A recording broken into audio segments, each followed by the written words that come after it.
Well, welcome one and all to the Pio Leonine Society's third annual Lepanto Conference. First, I want to extend the organizers' greetings and thanks to all present despite the cold, and to all those who, though unable to attend, have supported them in prayer. They also wish to extend their most sincere gratitude to His Eminence, Joseph Cardinal Zen, for not only offering open Mass, but for traveling a great distance to be here. Thanks also to the chaplain of the Pio Leonine Society, and today's homilist, Father Richard Chipola of Bridgeport Diocese. Stirring and encouraging and heartening words from Father today, as well as His Eminence's sacred ministers, Father Robert Paisley of Camden Diocese, Father Michael Novajowski of Bridgeport Diocese, and Father Rufus Kenny, Father Sean Connolly, and Father Roger Kwan of the New York Archdiocese. To all priests and religious present, members of the orders of chivalry, police officers, seminarians, acolytes, and to the MCs of the Mass. The true heroes, Mr. Bill Riccio, Mr. Stephen Quatella, and Mr. John Pia.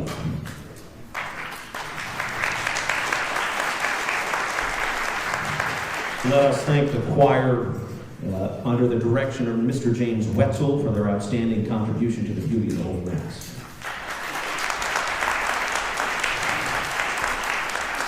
We thank the Society of St. Hugh of Cluny for sponsoring this Mass and Conference, as well as photographing the event. And somebody asked me about that. We'll give more specific information later, but I believe just the same as last year, you will see photos and any videos on the St. Hugh of Cluny website soon, so check for those.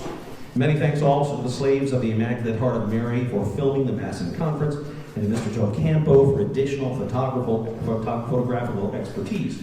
Finally, much thanks to the founders of the Pio Leonine Society who created the Lepanto Conference for the greater glory of God, Mr. Bradley Morley, Mr. William San Pedro, Mr. Stephen Crowdle, Mr. John Falciano, and Mr. Joseph Falciano, whose absence is due to his status as a seminary at the Lady Guadalupe Seminary of the Fraternity of St. Peter. And of course, our sincerest thanks and love to our Blessed Mother Mary, fulcrum of the victory at Lepanto, and to Pope Pius V, whose intercession made all this possible despite challenge and adversity. My name is Father Kevin Cusick, and I'm from a little parish in southern Maryland, St. Francis de Sales in Benedict, Maryland. It's the Latin Mass Parish of southern Maryland. So if you're in the D.C. area, please come and visit. And I'm very proud to be able to say that 4 of the young men on the altar this morning were from our parish. So we're working very hard on encouraging vocations. Is the Scarlata family here? Have they arrived yet? Or Steve? Also, we mentioned Stephen Crowd. So we're very proud of the work our parishes are doing, especially in encouraging vocations. The Pio Leonine Society is made of students and seminarians with a common purpose: to crack the facade of Western idolatry, revealing its superficial elevation of the natural to the supernatural, while the supernatural and divine is reduced to mere fairy tale. Remember, the created everything material came from the spiritual. So again, lex orandi, lex credendi, or better yet, those who do not pray do not believe. This event serves as a tool for the restoration of orthodoxy and right worship. The organizers intend to instill in all who attend a sense of reverence. This reverence of the Blessed Sacrament and of church doctrine is the only thing which can save the church from the crisis she endures. These are the things which show our great love of God, our love of our Lord Jesus Christ. So first of all, I'd like to introduce, as is proper at a banquet where you truly want to honor your guests, we are offering the best wine first in this theological and spiritual banquet. That is our time together this afternoon. Many of you are already familiar with Cardinal Zen's heroic defense of his people. He truly is perhaps foremost among all the cardinals in the church today, a voice truly crying out in the wilderness for the faith of his people and a beautiful church in China, which we all love so very much. Joseph Zen was born in Shanghai to Catholic parents, Vincent and Margaret Zen. He studied in a church school during the Second Sino-Japanese War, but was sent to an abbey after his father suffered a stroke. Cardinal Zen fled to Hong Kong from Shanghai to escape communist rule at the end of the Chinese Civil War. After entering the Salesians at the Hong Kong novitiate, he was ordained to the priesthood on the 11th of February, 1960. I don't have the date here. I know it wasn't AD 196. 1961, a year before my birthday. Cardinal Zen obtained a licentiate in theology, also in 1961, and a doctorate in philosophy in 1964 from the Salesian Pontifical University in Rome. After 1973, he taught in the Holy Spirit Seminary College of Hong Kong as principal.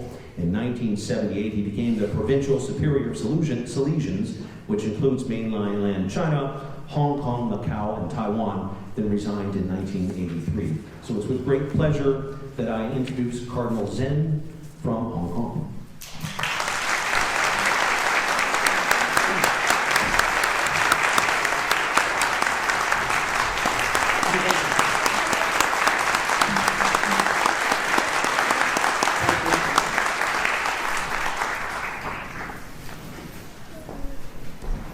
I am old and restless. When I travel, I always say, this is the last time. But this time, I fell into another temptation. I received the invitation to come to be the main celebrant for a Tridentine solemn pontifical mass. And I have some special liking for this old form of mass, so I accepted. And also the name of this association, Lepanto, attracted me.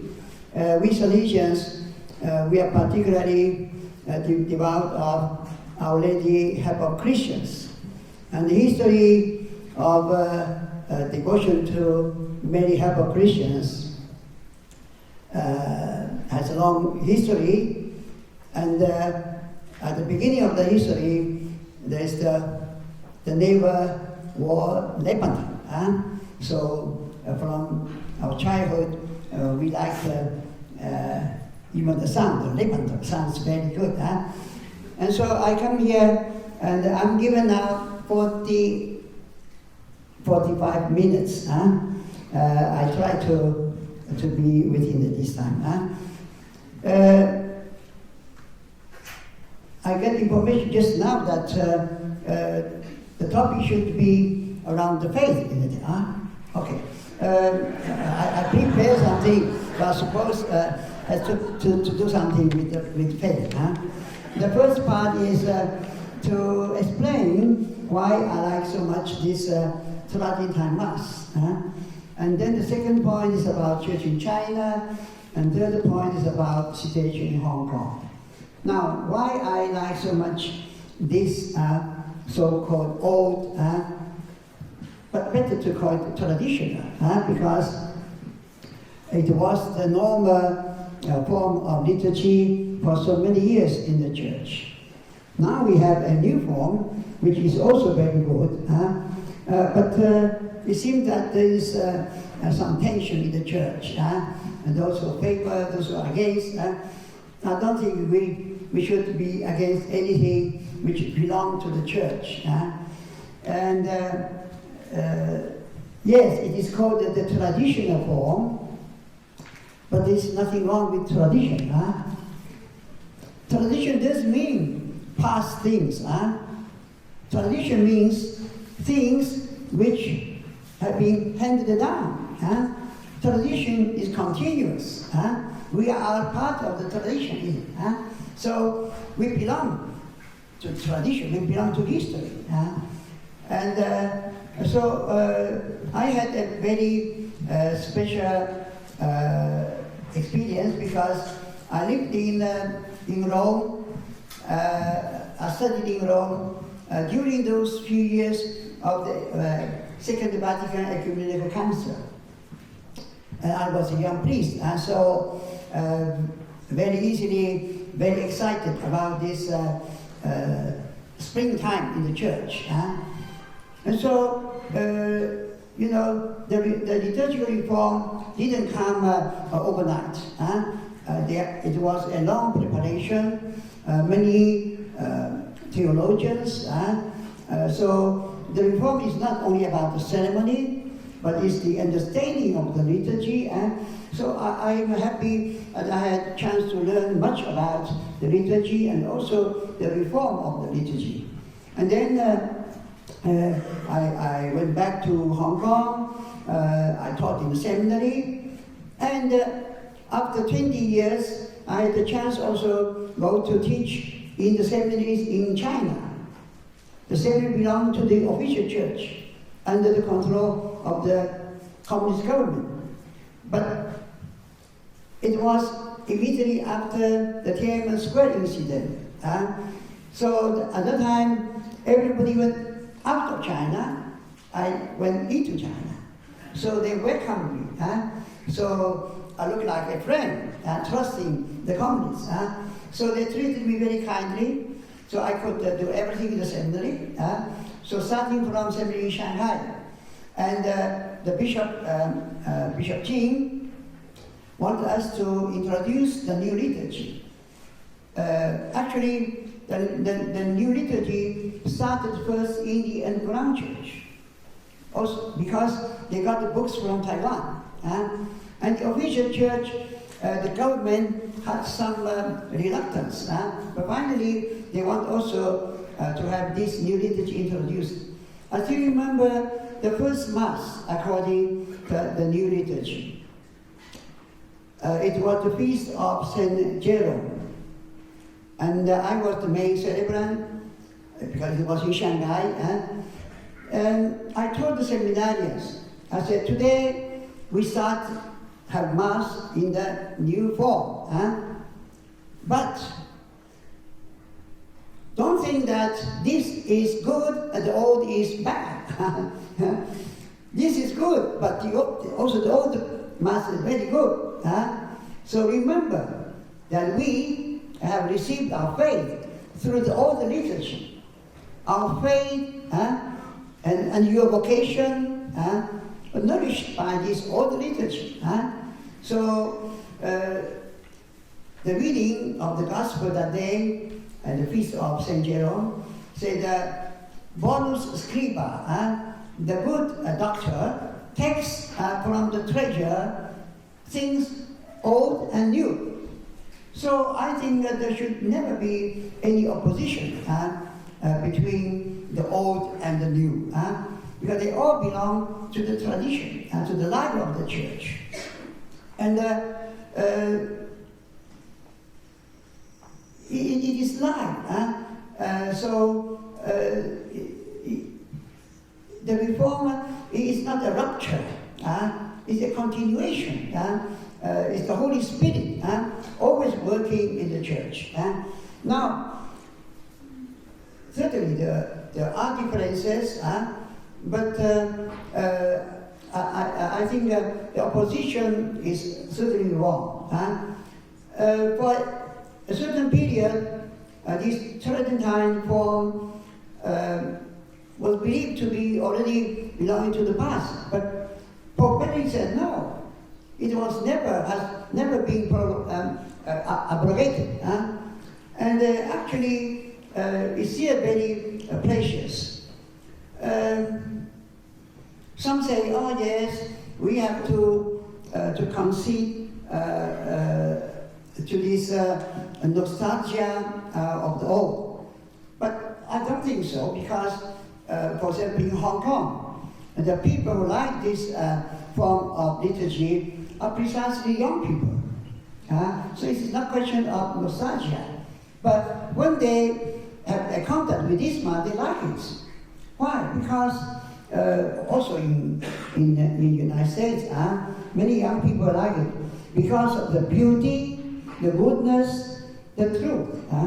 Actually, in Chinese, we say the truth first, goodness, and then beauty. 真善美.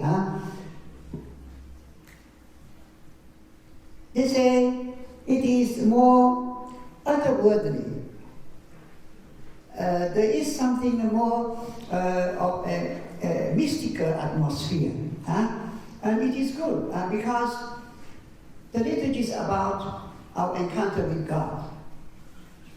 Sure, it's also with the people, but mainly with God. And so must be something otherworldly, must be something mysterious. Somebody pointed out that this sense of mystery is expressed in a different way in the Roman liturgy and in the Oriental liturgy. If you have any knowledge of this Orthodox or the Greek Catholics, in their liturgy, you don't see even the main part of the Mass, but you hear. So the celebrant is behind the curtain, but he shouts formula of the consecration. But with the Roman liturgy, in the older liturgy, you can see, but you cannot hear. The priest, you say, "Oh, it's the name of that." You don't hear, but you see him doing the gesture.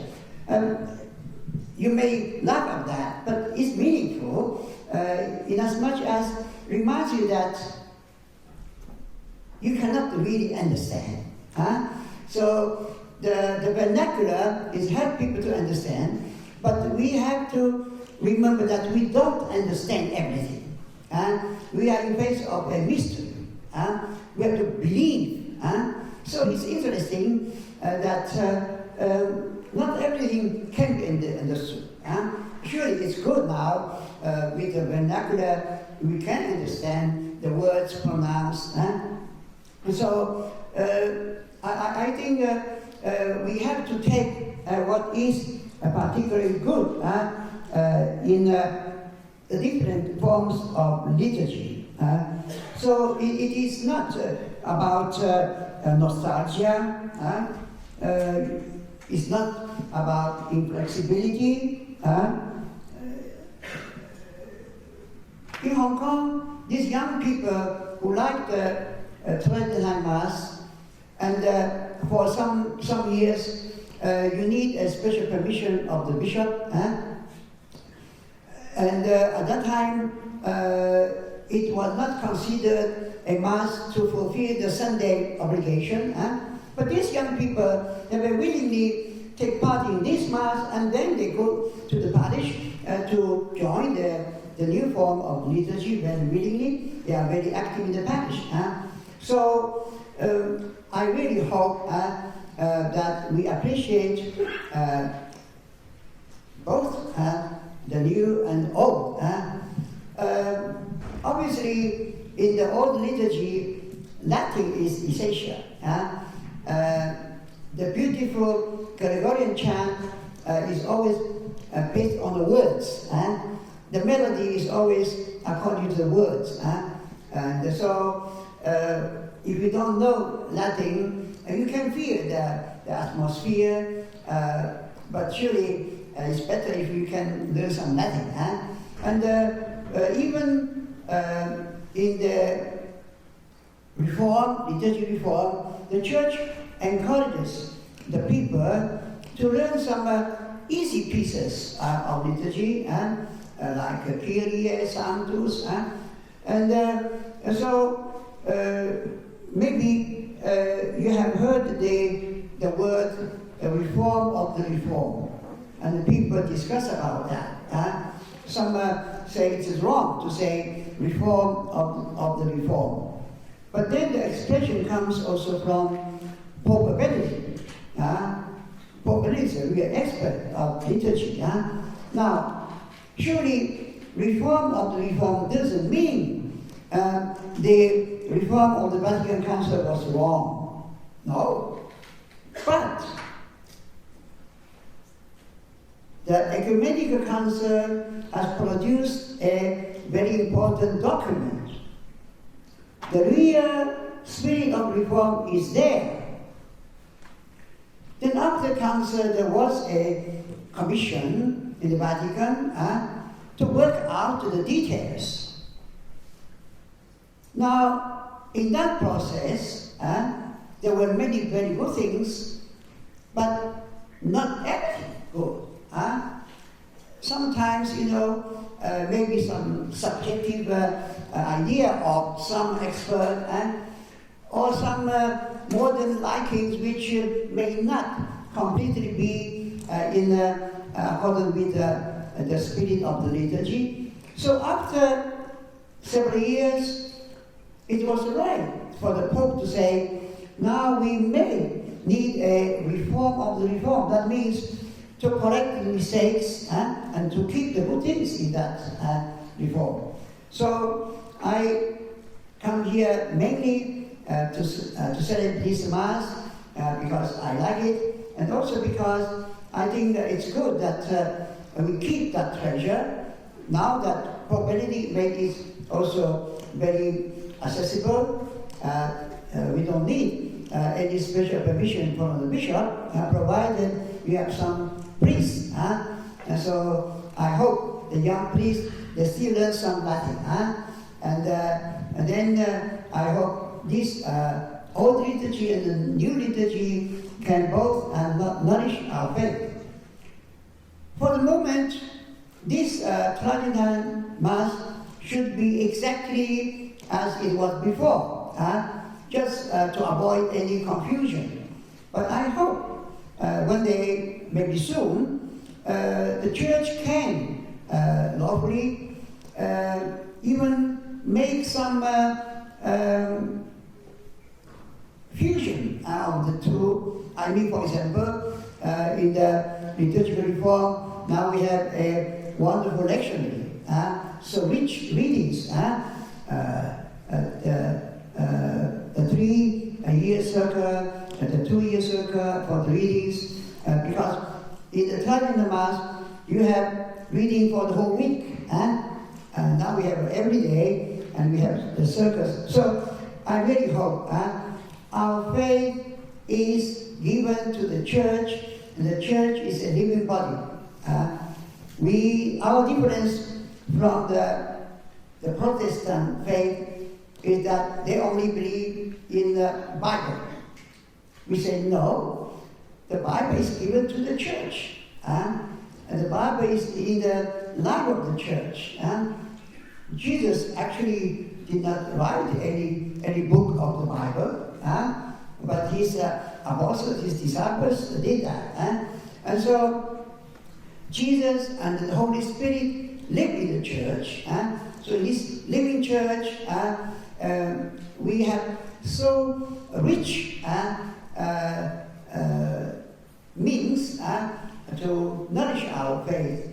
And especially today, I think in this very worldly society, we really need something special.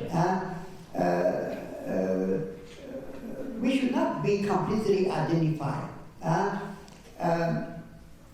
We are part of society also, yes, but we have something special to contribute.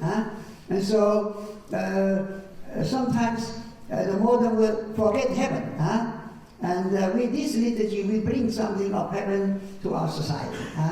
So the purpose of this old man still traveling from Hong Kong here is to enjoy some moments. Actually, it was more complicated from the Trident Mass I usually do. The Kapamanya is no more used in many places with the tape, okay? And then I don't use to change the shoes. And the precious mitre, we have very simple things, but the spirit is there, and especially the Gregorian chant. It nourished my faith and my vocation. I've learned so many pieces by heart, so I enjoyed it very much. But I hope you all try to learn some pieces of Gregorian chant, at least Kyrie eleison, Sanctus, Agnus Dei, or even Gloria in excelsis Deo. or even the creed, credo. When you go to some other places like to Rome, in the Basilica of St. Peter, all the faithful from they can all sing credo. That's a wonderful thing.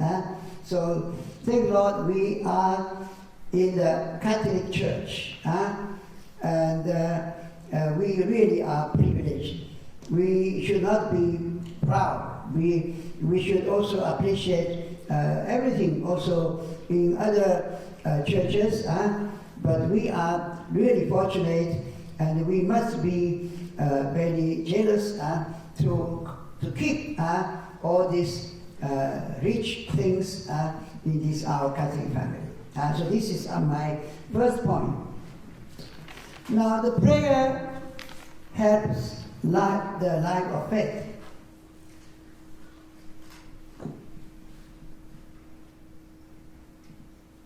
The missionaries brought the faith, the Catholic faith, to China.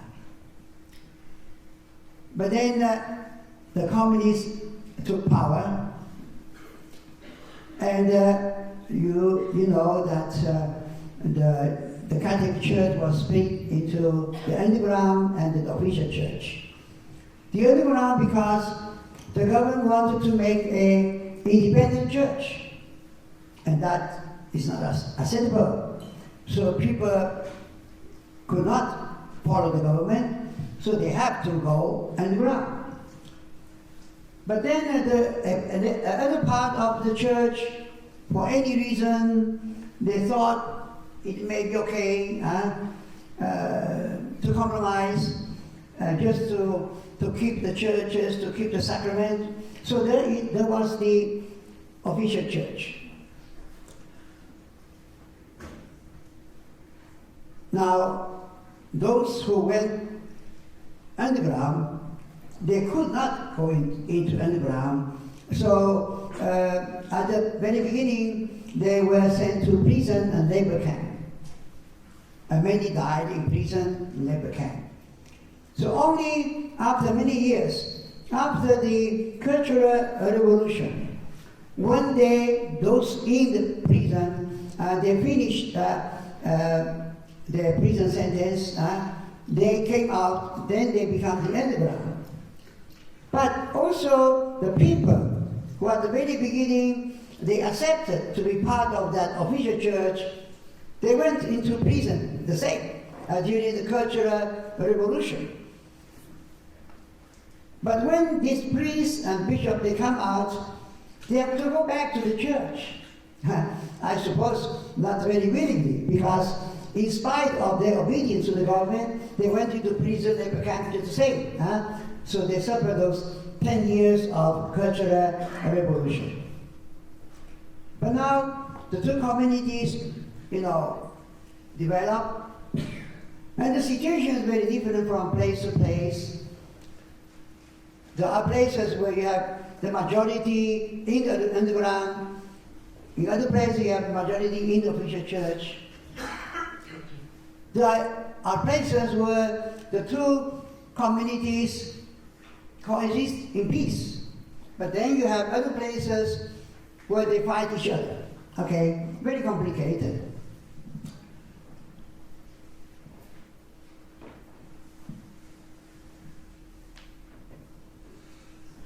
In Rome, the Holy See, for a long time, could not have much information. But at a certain moment, especially with this new open policy on the part of the communist government, during the time Cardinal was head, the prefect of the Congregation for Evangelization, the things went very well. And from Hong Kong, many people started visiting China. And we brought many good news to the Vatican. We say, even in the official church, there are many good people, good bishops, good priests. They just happen to be there. Or even illegitimate bishops, they were forced to accept the ordination. It was very dangerous for them to refuse. They would be put into prison, they may die there, like many. And so, after some investigation, they were legitimized by Rome. So, though the official church, objectively independent, is schismatic, but the popes avoided to call it schismatic, because in that church there are so many good people. So that was years really happy for the good people in the church. Surely the government was not happy, because they realized that after so many years of persecution, the faith is so much alive.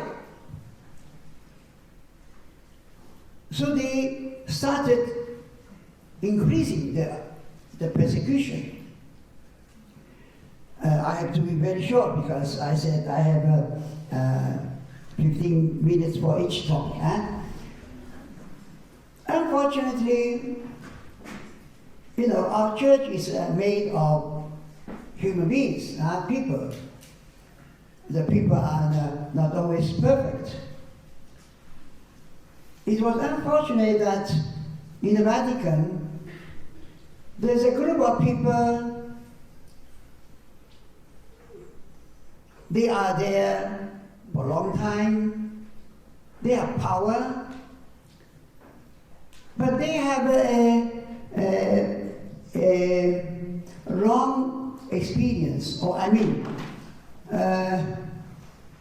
they have a wrong understanding of their experience. In Europe, you had the communism, and so in Germany, Willy Brandt said, the communists are there, we cannot forget it. So let us engage them. So that was the Ostpolitik, the politics to face the East. So the West Germany, East Germany, and we may say it was successful. But then the Vatican adopted the same policy. Now, in politics, you can bargain. If you have money, you can bargain. Money and power. But the Catholic Church, you cannot bargain with money, and our power is spiritual power. You cannot sell it. And so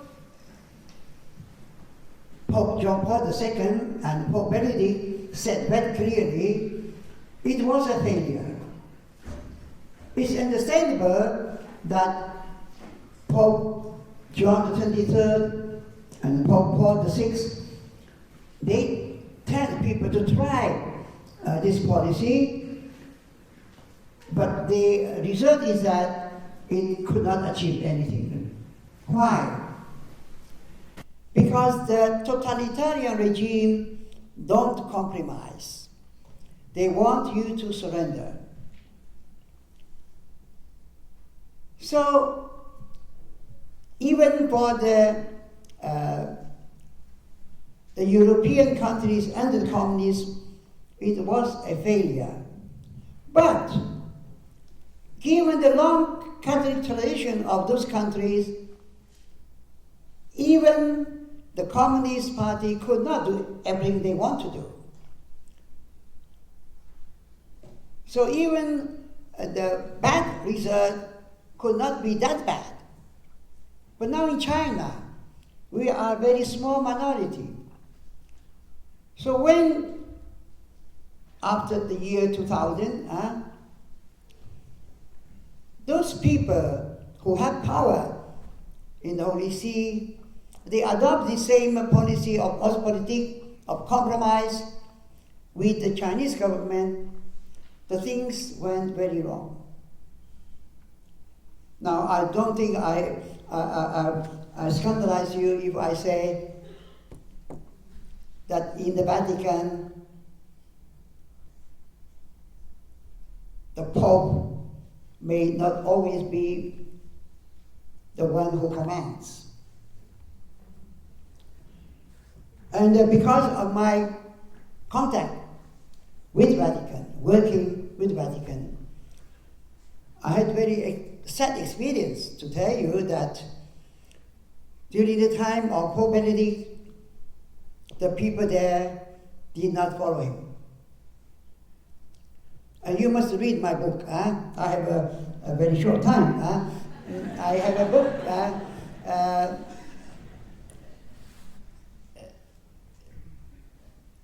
With all this background, Pope Benedict did something wonderful. He wrote a letter to the church in China. But the people in the Congregation for Evangelization dared to manipulate the Chinese translation of the letter. And then Pope Benedict set up a huge commission for the church in China. But also it could not function well because of the control by that group of power. Pope Benedict, the holy man, is a great theologian, but he is reluctant to use his authority.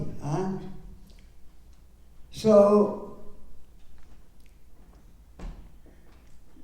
at a certain moment, I have reason to say that. I hope one day I can prove with the material in the archives. The people who went to negotiate with China, they draft a bad agreement. Pope Benedict had to refuse to sign it. But then came Pope Francis. The chief negotiator, Monsignor Parolin, when Pope Benedict stopped that wrong line of negotiation, he had to be sent and promote Archbishop as nuncio in Venezuela. But then Pope Francis called Parolin back to be the Secretary of State. Now I had to work also with Parolin, and I thought he's a really good guy, very nice, sweet talk. But then when he got that power, I came to know his real face. I'm very sorry to talk like that. It can sound like a gossip. But it's I feel a duty to tell people the reality, because it's about our church, it's about the whole church. Now, under Pope Benedict, they did not follow the Pope. Now, Pope Francis is following Cardinal Parolin. I could see with my eyes a few months ago. So, what they did is completely a disaster for the church. The first step is that agreement is secret. Why should it be secret? I am a Chinese cardinal. I cannot see it. And there was one Chinese official in the Holy See, the number 2 in the Congregation for Evangelization, Archbishop Sabio Hong, and they got rid of him. So the first step is that secret agreement for the appointment of bishops. Now, to be short, without the agreement, for a long time, there is some compromise. But now with the agreement, there's no more compromise. Everything is in hand of the Communist Party. The second step, they legitimize 7 excommunicated bishops. In all these years, those bishops were so defiant against Holy See. Now they got pardon from the Pope. They are recognized as bishops. The Holy See asked 2 legitimate bishops to step down and to leave the space for these bishops. Incredible. 2 of them have wife and children. But now, June the 28th, they issued a document in which they invite everybody from underground to join the Patriotic Association. The document came out in the name of the Holy See. Never any document came in the name of Holy See. It came either in the name of the Pope or of a specified department of the Holy See with 2 signatures, but this time no signature. But obviously it came from Cardinal Parolin. I went to Rome. I asked the Holy Father to allow me to have a dialogue with Parolin, and at his presence, Parolin made the Holy Father invite me to the supper, but not to have the discussion on that. At the end of the supper, I said, so, Holy Father, may we have some talk about that document? The Holy Father, visibly embarrassed, said, I'm going to look into the matter. Since then, no word at all. So it's very sad. And you may have read the things I said, but it comes from my conscience. I'm the only one who can speak out. I think I'm the only one who really know the things, both of the communist system, because I taught 7 years in the seminaries in China. I spent 6 months a year in China, and I had long years of dealing with the Vatican. I came, and I must tell you that unfortunately, because of the wrong policy in the Holy See, now our church in China is really at the bottom. Surely I'm not going to read the Bible. We are Catholics. The Pope is our leader, the only leader. So I'm not quite the Holy Father, but I know those bad things not come directly from the Pope, come from Cardinal Parolin. So I fight a long time, and the Pope knows very well. And some time ago, interviewed by somebody, what about Cardinal Chen? Holy Father said, Cardinal Chen, I know him. He's a good man. So mind you, I'm a good man, okay? For my future canonization. But the Holy Father said, maybe he's a little fearful. You know, maybe the age is also relevant. I think no.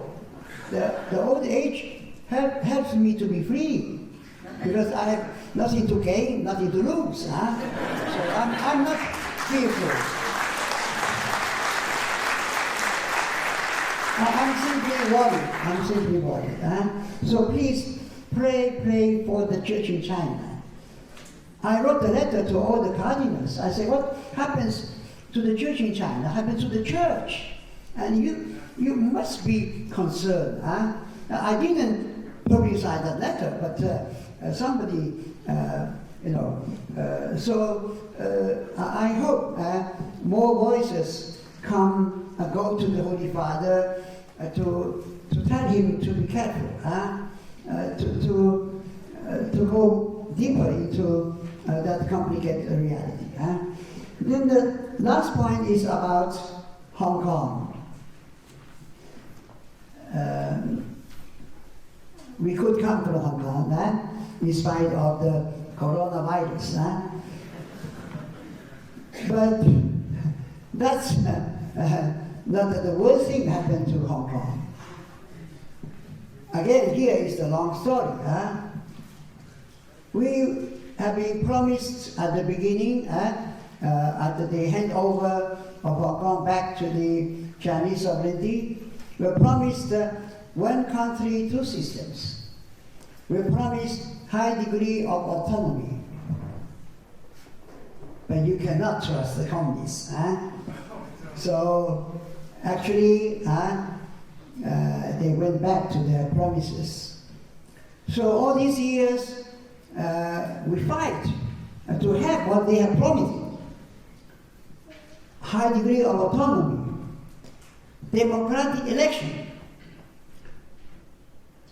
So 5 years ago, you must have heard about this Occupy Center movement. 3 very good Protestants, 2 university professors, and 1 Protestant pastor. They started a very rational plan. Occupy the center, the financial center of Hong Kong, in case the government doesn't accept to give us the real democratic election. The government refused to promise that. But then the movement was taken by the students in their hands. Now, the students are wonderful for their goodwill, courage, but they are young people, they have no experience, they are rather impulsive, and so people are very much concerned about these young students of university. They are hope. So when they came out and the police arrest them, everybody came out. But then they did not listen to the old people. They did not look for collaboration. They went their own way, and so at the end, the result was not good. We achieved almost nothing. Not nothing, because there remained that desire, and so the determination to fight when the next occasion comes. And actually, the occasion came when the stupid government proposed a very dangerous law, the law of extradition. That means if the Chinese government thinks that anybody has contravened the Chinese law, they can ask the Hong Kong government to hand over those people to the court in China. We did not realize the danger, but we have very good lawyers in Hong Kong. And so they told us that's very dangerous. So everybody stood up. So we had 1 million, 2 million people marching peacefully. No window broken, no tire burned, but the government doesn't listen. So now again, the young people, a group of young people came out saying, you old people, you shout so many years, you get nothing. Now we come out, we do something more energetic. Now, I am an old man, so I can speak freely. I said, you ungrateful. I said, because we are shouting all these years, now you are courageous. Without these old people, by now you would all be Red Guards. Because communists are masters in brainwashing people. Anyway, so this time these people came out. Now the so-called energetic thing were still peaceful enough. Okay, they threw some rubbish or even some brick. But you know, the shields of the police are very strong. The brick never hurt any policeman. They set fire, okay, but what kind of fire? They pile up some rubbish in the middle of the road and they set fire. That's a symbolic gesture. Toward the end, they started some dangerous thing. They started using petrol bombs. Okay, but it's very sad that the Hong Kong government, the liaison office of Beijing in Hong Kong, and the Xi Jinping himself, they encourage the police to use force against these young people. So we could see, and I hope you see from the photos, the police brutality. And the poor young people, they let themselves be beaten, be ill-treated in the prison, again, for nothing.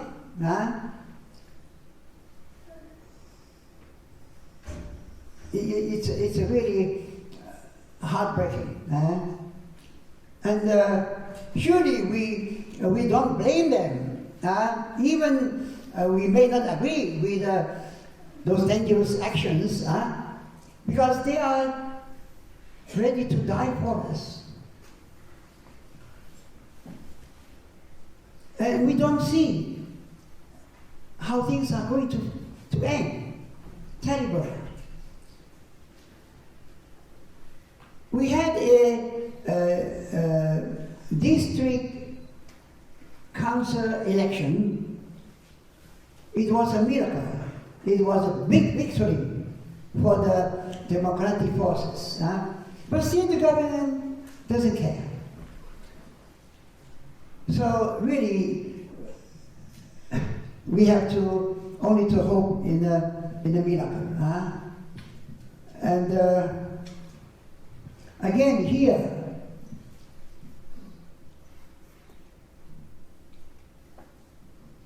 Pope Francis is courageous to say many words of truth to different people, to different government, or even to the mafia in Italy, maybe risking his life. But he never said anything critical of Chinese government. In these 5 or 6 months, he never said a word to help, to console, to support these our young people in Hong Kong. And then the last thing I have to tell you that Hong Kong has not improved after handover. We are going to have Hong Kong just like one of the cities in China. Our bishop died more than 1 year ago. Now they are talking about the Hong Kong future bishop needing a blessing from Beijing. So one country, two systems disappeared already.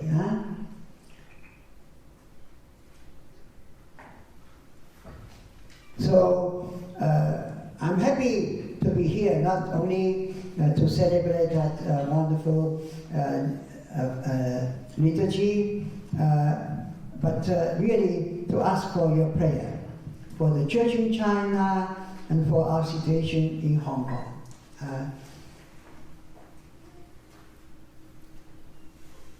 Really, we cannot trust any totalitarian regime.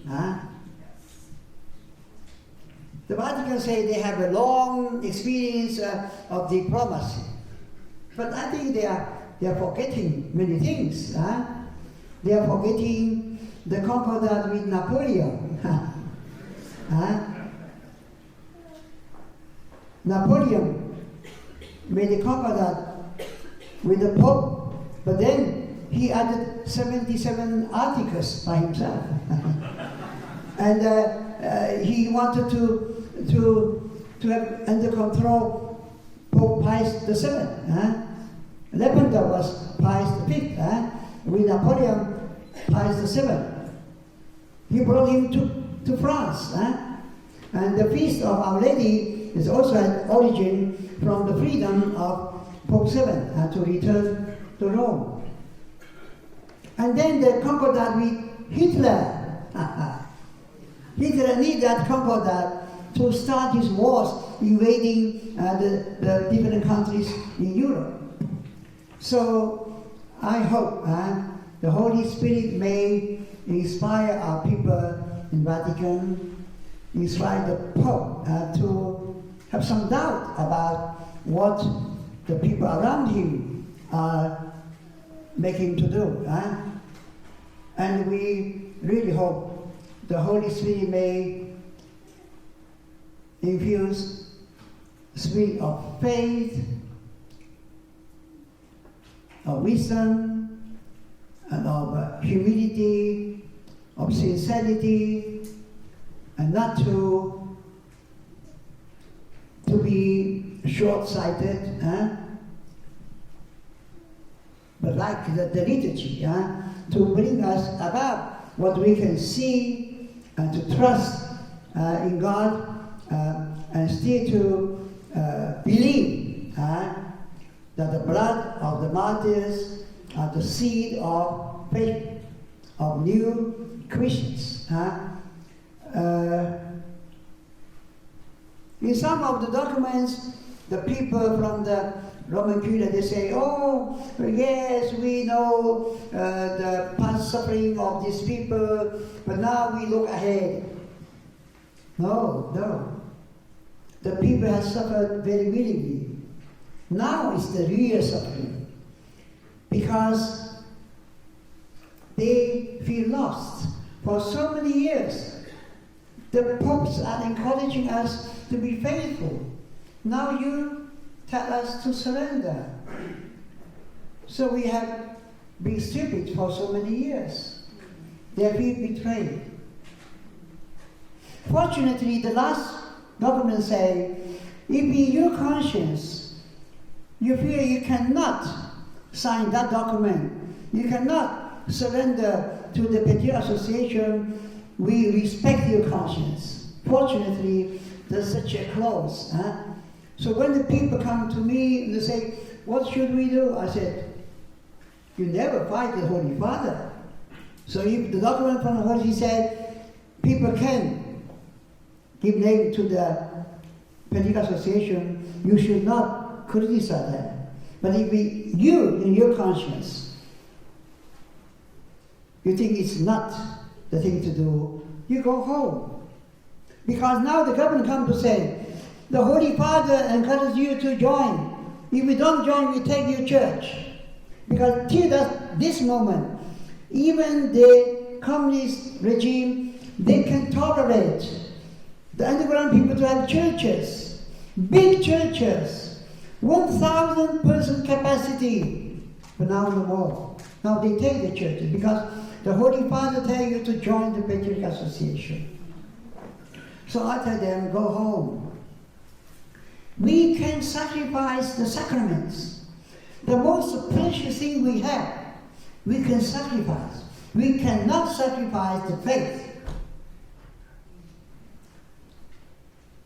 Some are bishop, 20 years under arrest. He sacrificed the sacrament for 20 years, but he's going to be martyred. So please pray for us. We need the strength from above. We are all very weak human beings, but with the strength coming from above, we can go on.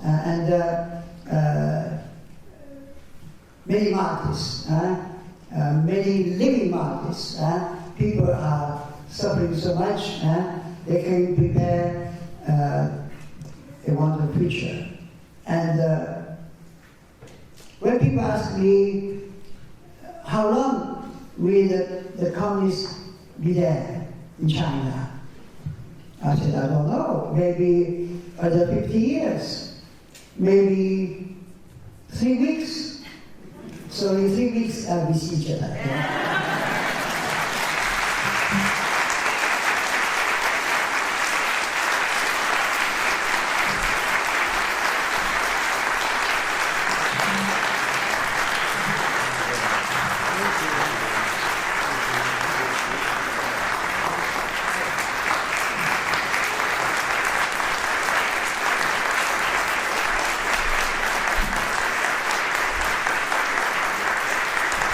Cardinal, then, and I want to speak for everyone here when I say that the red of your robes, which signifies your calling to be willing to witness to Christ, to the faith, to your love for the church, even to death, even to the shedding of your blood. We see that you're answering that calling with great courage, with your voice, with your life, with your energy. We are grateful for your beautiful witness.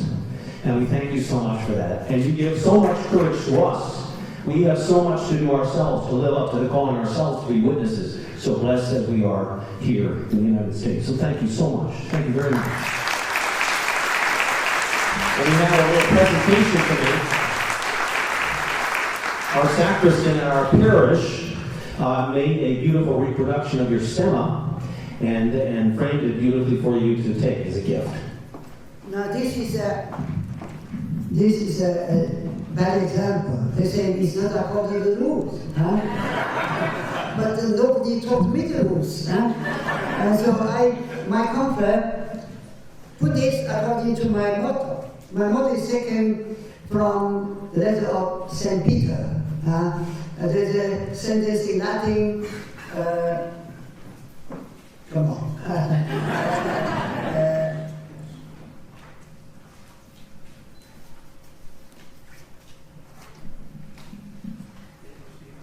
The sentence is, he takes care of you.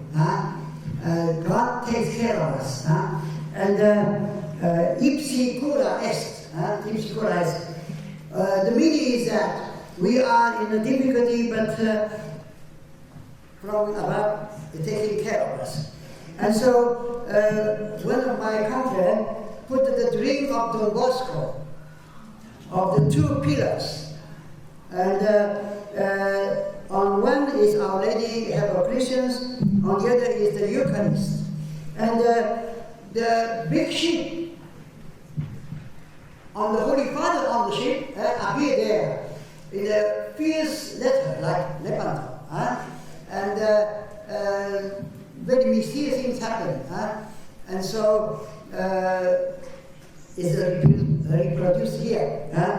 And so we are still full of hope that the Eucharist and Our Lady are going to bring us to victory.